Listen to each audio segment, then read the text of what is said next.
Assalamualaikum warahmatullahi wabarakatuh. Halo sobat, di sini ada mistis. Kembali lagi di channel kesayangan Anda. Untuk sobat di sini ada mistis yang baru berkunjung ke channel ini, alangkah baiknya mendukung kami dengan cara tekan tombol subscribe, like, komen, dan juga tekan gambar loncengnya, agar kami lebih bersemangat dalam membuat konten dan membagikan pengalaman horor lainnya. Dan buat teman-teman yang sudah mendukung kami selama ini, kami ucapkan terima kasih banyak. Semoga teman-teman diberikan kesehatan walafiat dan juga rezeki yang berkecukupan. Amin amin ya robbal alamin. Sebelum kita lanjut ke ceritanya, mari kita berdoa menurut agama dan kepercayaan masing-masing. Berdoa dimulai.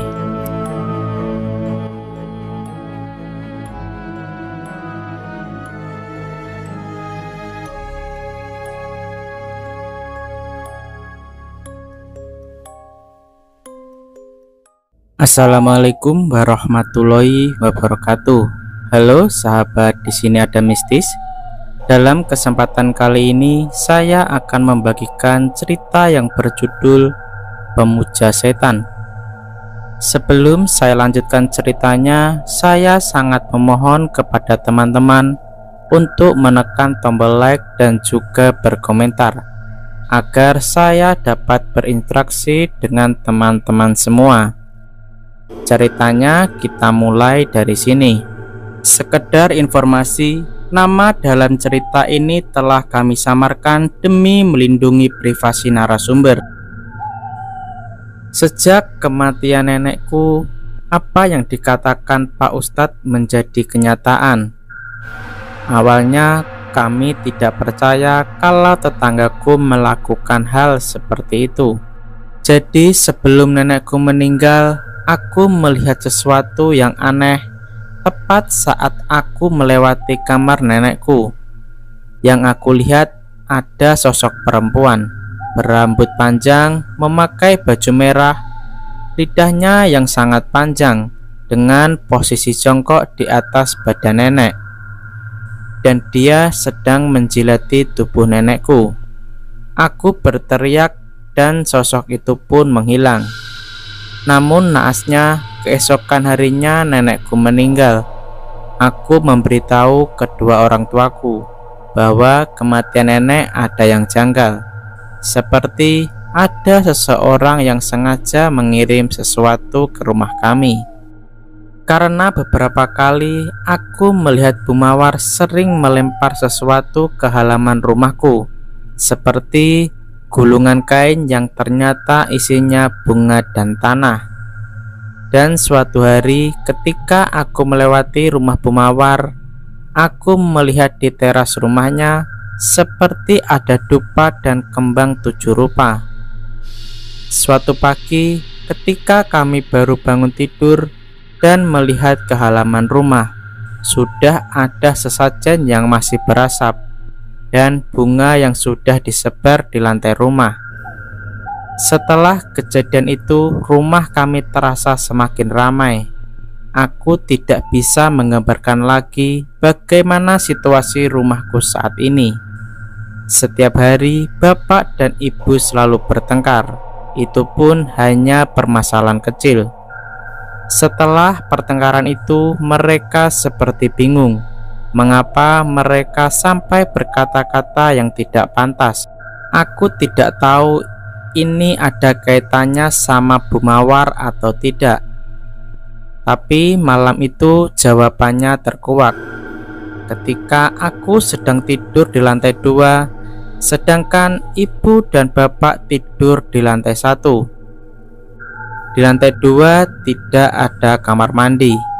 Kalau mau ke kamar mandi harus turun ke lantai 1. Ketika saat aku akan menuruni tangga, mataku langsung fokus ke arah tangga tengah, tepatnya di belokan tangga. Jadi tangga di rumahku itu berbentuk letter L. Tepat di tengah tangga, aku melihat ibu sedang diam dan sendirian, berdiri menghadap ke tembok. Setelah itu, tiba-tiba kepala ibu goyang-goyang dan maju mundur dengan pelan, seperti membenturkan kepalanya ke tembok. Dan yang aneh, kenapa ibu cuma diam saja ketika aku memanggil ibu, tapi tidak ada respon sama sekali. Pelan-pelan aku menuruni tangga. Aku mau menanyakan apa yang terjadi dengan ibu. Saat tanganku akan memegang pundak ibu, tiba-tiba pintu ruangan atas tertutup dengan sendiri. Aku mencoba untuk melihat ke atas, dan benar sekali, pintu itu benar-benar tertutup. Aku langsung balik turun lagi. Saat aku turun, ibu sudah tidak ada lagi. Aku memanggil ibu sambil menuruni tangga, dan yang aku lihat, pintu kamar ibu sudah terbuka. Bapak dan ibu keluar dari dalam kamar, dan anehnya mereka malah berbalik bertanya kepadaku, "Sudah malam, ngapain manggil-manggil ibu? Nanti adik kebangun." Seketika aku langsung diam dan bingung, dan aku pun bertanya sama ibu, "Ibu tadi ngapain berdiri di tengah tangga?" Kami pun saling tatap. Ibu bingung dengan pertanyaanku. Bapak juga tidak kalah bingung. Ibu yang sadar kalau ada sesuatu yang aneh langsung menyuruhku untuk kembali tidur. Ibu dan bapak langsung masuk ke kamar, dan aku lanjut ke toilet. Ketika aku baru menyalakan lampu, aku melihat pintu kamar mandi sudah tertutup. Setelah itu, aku mendengar ada suara orang yang sedang mandi. Aku menjadi bingung. Tadi aku benar-benar melihat ibu masuk ke kamar. Apa mungkin bapak yang ada di kamar mandi? Tapi kapan bapak masuk? Aku menunggu dan terus memanggil bapak. "Bapak, Pak, bapak di dalam." Dan dari kamar mandi itu aku mendengar suara bapak. "Iya, sebentar." Aku langsung tenang. Ternyata bapak yang ada di kamar mandi. Mungkin memang aku saja yang tidak melihat bapak waktu jalan ke kamar mandi. Setelah sekian lama aku menunggu bapak, tapi di dalam bapak seperti masih sibuk dengan kegiatannya, yaitu mandi. Aku sudah menunggu cukup lama sampai aku duduk di kursi makan. Aku sudah tidak tahan lagi. Aku sampai bilang ke bapak, "Pak, jangan lama-lama, Pak." Anehnya tidak ada jawaban dari bapak. Hanya ada suara orang yang mandi saja. "Pak, aku sudah tidak tahan." Tetapi masih tidak ada jawaban, sampai akhirnya aku berdiri dan aku kaget. Ada sosok yang mendekat dari ruangan tengah, dan itu adalah bapak. "Kamu ngapain di sini sendirian?" Aku yang mendengar itu sangat kaget, karena yang aku lihat sekarang adalah bapak. Dia seperti bingung melihatku yang masih duduk di meja makan. "Loh, bapak bukannya tadi di dalam?" "Di dalam mana? Orang bapak habis dari kamar kok. Tadi kan kamu lihat sendiri. Gimana toh?" Aku yang mendengar omongan bapak langsung diam. "Terus yang di kamar mandi siapa?" batinku. Aku langsung mengecek kamar mandi yang masih tertutup pintunya. Saat aku membuka pintu itu, aku benar-benar kaget karena tidak ada siapapun.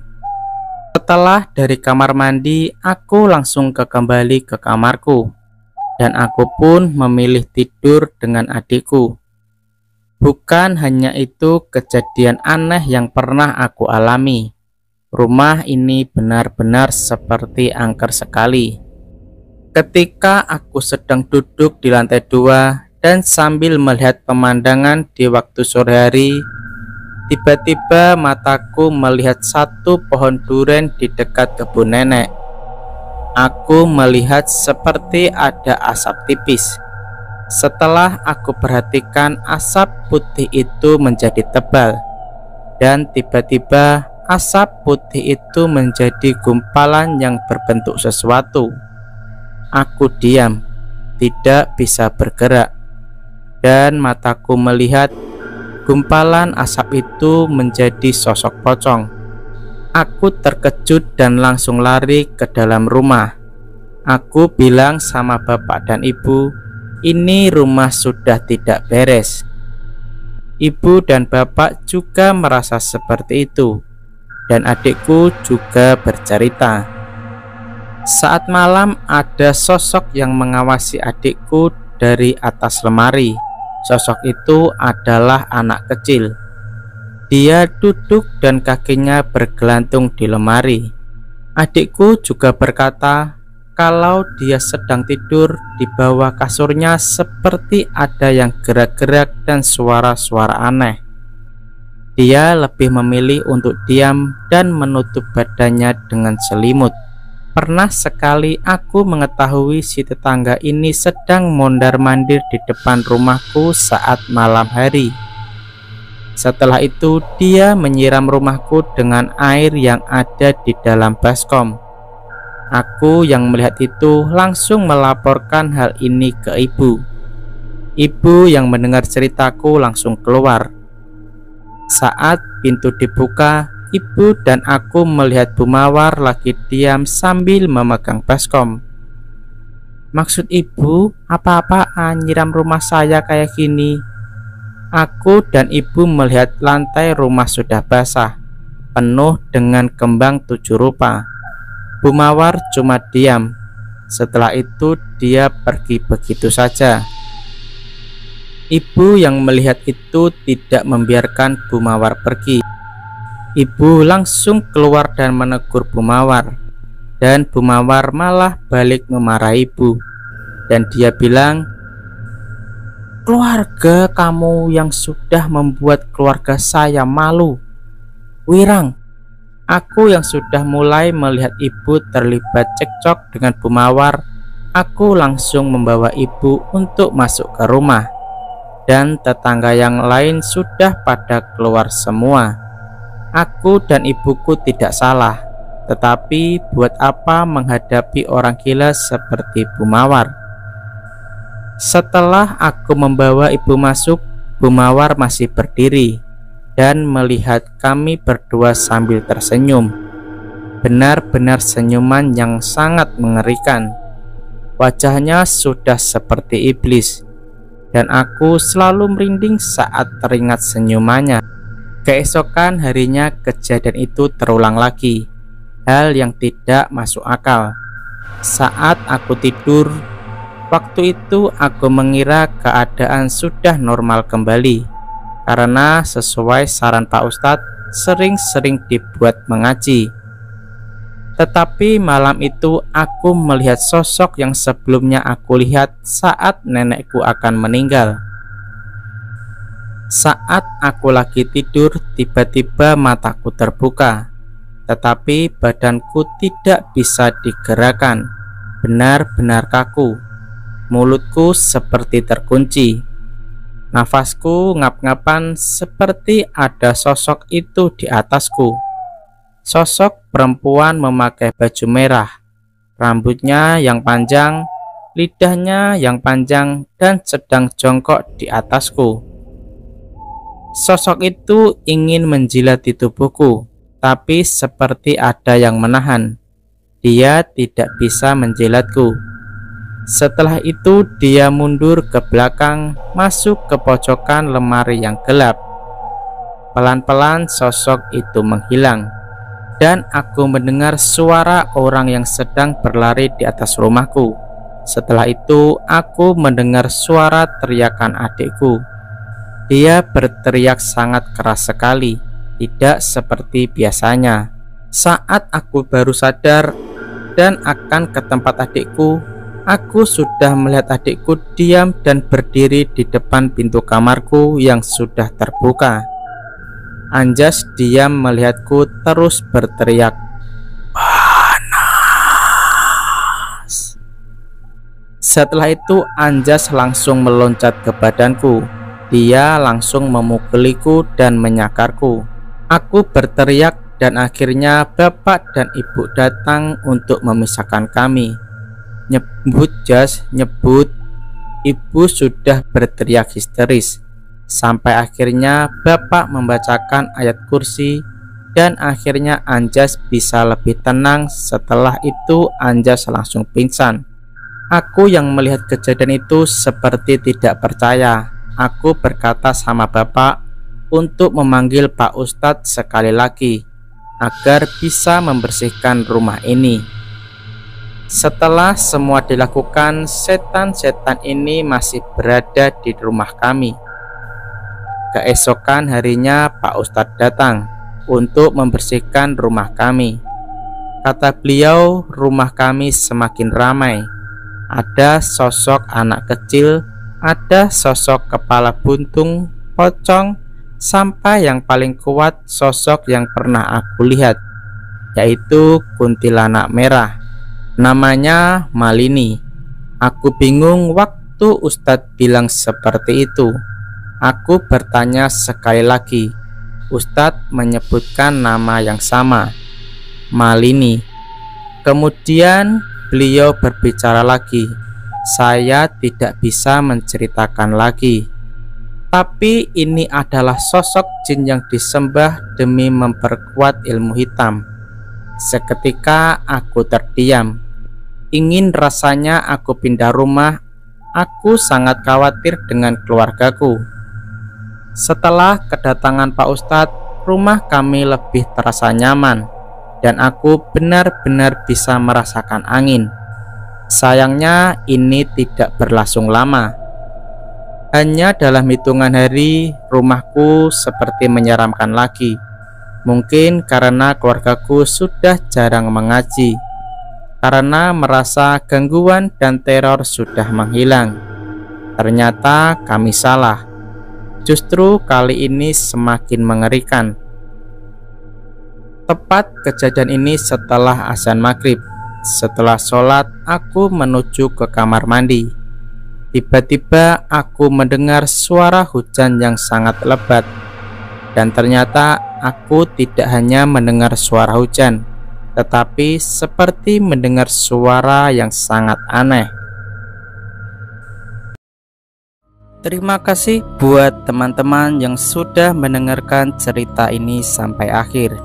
Terus pantau channel ini agar kalian tidak ketinggalan cerita horor selanjutnya. Saya pamit undur diri. Salam dari kami. Wassalamualaikum warahmatullahi wabarakatuh.